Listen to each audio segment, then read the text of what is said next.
สวัสดีครับมื้อนี้หมอรวยพามาตามในทางพอต่อยโค้งสุดท้ายเพิ่นฝันดี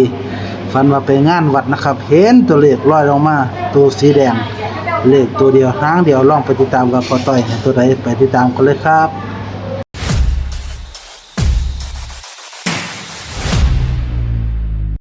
สวัสดีครับพอต่อยครับครับสวัสดีครับหมอรวย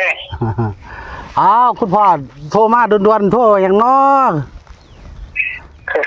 คือว่าเมื่อคืนพอฝันเห็นเด็กตัวสีแดงนะอืมฝันไหมเหรอพ่อฝันไปว่าอืมไปว่าเขามีงานเขามีงานไม่ต้องท่าเนี่ยแต่ว่านั่งกินข้าวเราอยู่แต่ว่านั่งกินข้าวเราเนี่ยอยู่ไปบัดนี้โมเขาก็ไปบังมวยมันยังไม่ติดของยังไปเจอจราทีนี้ก็ได้เห็นเด็กมันน้อยขึ้นมาเด็กตัวเดียวกันนะหมดเลยเลขร้อยเดี๋ยวพอร้อยมาจากไหนล่ะพอเห็นจากตารางนี่จากตารางโอ้ไต่สลางพลาวะครับฝันขึ้นวันพระวะฝันขึ้นวันไหนเมื่อคืนเนี่ย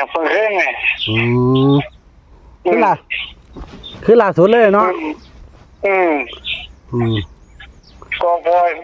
พอสิตัวมาเรียนขนาดมึงจะพอเรียนเด็กพอเก่งตัวเด็กไปดูตัวพ่อจะจำไม่ได้ว่าสองแต่มันจะแบบไหนนะโอ้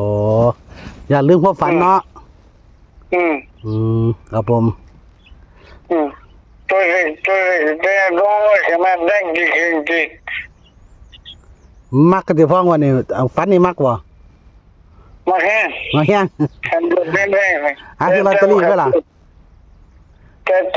ต่ว่าฉันเห็นในคิวเห็นมันเห็นเป็นเลขหกเลยมันกลายเป็นเลขเก้าเห็นเลขเก้ามันเป็นเลขหกแต่ที่นี่บ่มีเลขหกเป็นเลขเก้ามุ้ยคือพอฝันไปเบิ่งมวยเนาะกับหมู่เนาะ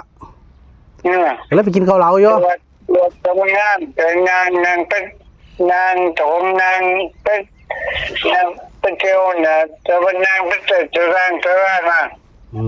แต่พอเด็กด้วยก็จะร่างครับผมเห็นเลยเห็นเลขร้อยมากเลยจ้ะพ่อแต่สลาวะเจ้ร้อยเห็นมาดูมันดูห่างทิ้นหรอกแล้วจะจำนะตัวจำที่แต่ไก่ที่นี่ไหนไก่กับที่นี่ไหนเลยครับว่าดูไก่จะเป็นเลขสองตู้เนี่ยตัวสีแดงเลขสองตู้เลยจำได้เห็นป่ะพ่อเขียนไว้เล่นป่ะจำได้อยู่14กับ15ตัวนั้นพร้อมกันฮะ14กับ15โอเลี้ยน้ำกลกันเลยเดี๋ยวพ่อว้ายเพราะเป็นหมดก้อนพ่อก็เห็นปลา41นั่นแม่นบ่โอ้ซับเลขตัวเก่าตัวนี้เนาะพ่อได้เสียงบ่บ่ได้เสียงบ่บ่ได้เสียงแต่ว่าน้องฝันเห็นเนาะ14กับ15แล้วน้องกันเนาะพ่อเนาะแค่14น้องคน15แล้วน้ำกลว้ายมีเขียน15ก้อนแล้วก็เป็นนางเนาะ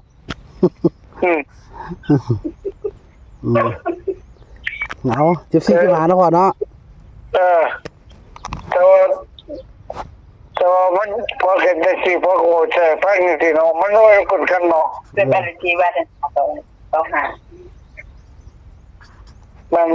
นที่มันขอไปเลยแต่ตัวคนเนี่ยพอมา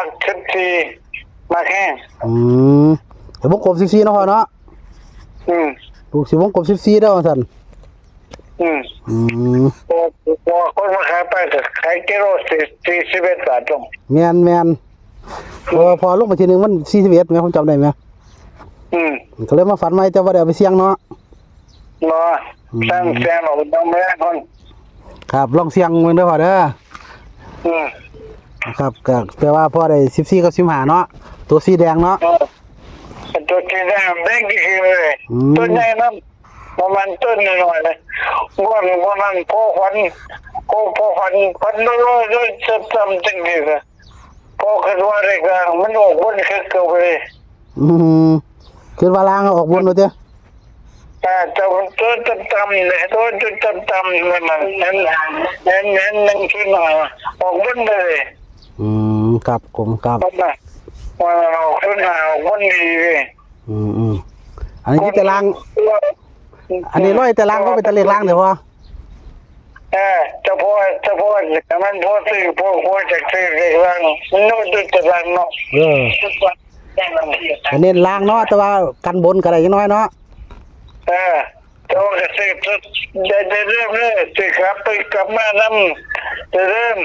ถ้ากันพอควันเลยนี่ออกแน่นอน ตัวได้พอ ออกแน่นอนแต่ว่าโดนคนออกลางโมง ตัวใดตัวออกแน่นอนเนี่ย ท่านพอมันตุดไก่ที่พอมันท่าน15ท่าน14แต่พอมัน14หลายกว่า ออก14หลายกว่าเนาะเอาสำหรับพ่อขอบคุณหลายๆโอ้ยคุณพ่อต่อยฝันดีเนาะเป็นไงล่ะพ่ออาการดีขึ้นบ่ซุมื้อนี่ไปให้ไปหน้าเลยพ่อ คนที่ขึ้นเป็นได้หรอกยากินพอเบิด โอ้ จะได้บอกคนดีเป็นไง ไม่อย่าขาดยาเด้อพ่อลูกกันเนี่ยเขาไปขาดยาเด้อไปโรงพยาบาลเอาโรงพยาบาลเขาก็30 บาทได้ดอกอันเอาเลยครับ เอาเลยวันนี้ขอร้อยยกส่งเลย 14เนาะพ่อเนาะเอาหมดควันกะไก่เคียงเนาะพ่อเนาะ82ออก92เนาะวันนี้ก็ฝันว่าสรุปความฝันพ่อว่าวันนี้คือฝันว่าไปงานวัดไปกินเกาเหลาแต่ว่าไต่ศาลาเลยเห็นเลขร้อยมาเนาะครับเนาะเลขร้อยมาเป็นเลข15แล้วก็ต้อง14โอ้14คน14มาคน15มาคน โอ้14มาก่อนบ่แม่15มานำก้นเนาะมันต้องแต่ว่ามักไปหลีเป็นมัก14มากี่เจ็บมันได้2เทื่อแล้วเด็ก14เพราะว่าฝันแรกก็ฝันว่าได้ปลาดุกกันราคา41 บาทเนาะแม่พ่อนะฝันแรกเนาะก็เลยว่ามัน14 2เที่ยแล้วก็เลยขึ้นมักแห้งนะครับก็14 15ล่ะแต่ว่าพี่น้องมัก14กับ14มัก15ก็เล่น15มันจะองค์เทพจากจอมบ้านเฮาหมู่เฮาเลยมันจะบ่บังเมาต้องซื้อแต่2ตัวแต่พอคิดว่าไปอาจจะมาจะไปขึ้นมาเลยแต่มันต้องมาคันพอเห็นสิตัวที่แดงๆนี่ตัวแดงละแม่นตะเกาพอตะเกาเนาะต้นที่พอดูในส่งนั่นที่ต้นนั้นก็เป็นสีแดงๆจริงๆโอ้ยสีแดงมาถือเตียวพ่อโอ้เอาสีแดงอีกเนาะแสดงว่าสีแดงเคยถือเนาะแค่จูอยู่ครับผมในส่งนั่นที่ครับเด็กต้องไม่ใจเอาวันนี้กายช่วงมารวยๆยกช่องน้ำเลยเด้อนะครับเนาะครับขอบคุณคุณพ่อหลายๆการผมไม่ถูกพอFCได้ส่งไม่ส่งไหมครับได้ส่งถึงเลือกตีแล้วมันจะมีหลายๆเด้อสาธุครับเอานะครับFCพวกมันก็บ่ลืมพ่อดอกเนาะทางช่องก็มีแต่ผู้ใจดีดอกนะครับก็สิคงได้ซอยเหลือคุณพ่ออยู่นะครับถ้า FC ช่องมันนำเนาะครับผมขอบคุณพ่อหลายๆเด้อนะครับสวัสดีน้องคุณพ่อเนาะสวัสดีครับเอาก็จบไปแล้วเด้อนะครับระวังบทสนทนาระวังเอาเลยกับพ่อต่อยนะเพิ่นเป็นคนป่วยติดเตียงเนาะนะครับอยู่ทางสุรินทร์แหละนะครับเพิ่นก็ว่าเพิ่นฟันตัวสีแดงใดเคยมีโชคอยู่นะครับเลยอยากมาแบ่งปันนะครับเพิ่นก็เป็นคนป่วยนะครับก็บ่ได้เฮ็ดงานอีหยังเนาะก็อยากแบ่งปันพี่น้องชมมานํก็พอได้ซื้อหวานซื้อยากินน้ำพี่น้ำน้องเนาะครับก็บักแบ่งปันมาสิล่ะเอามาเลยก็ขอบคุณพ่อต้อยล่ะนะครับที่แบ่งปันมาให้ FC ชมมันด้วยยกช่องเด้อนะครับสวัสดีครับ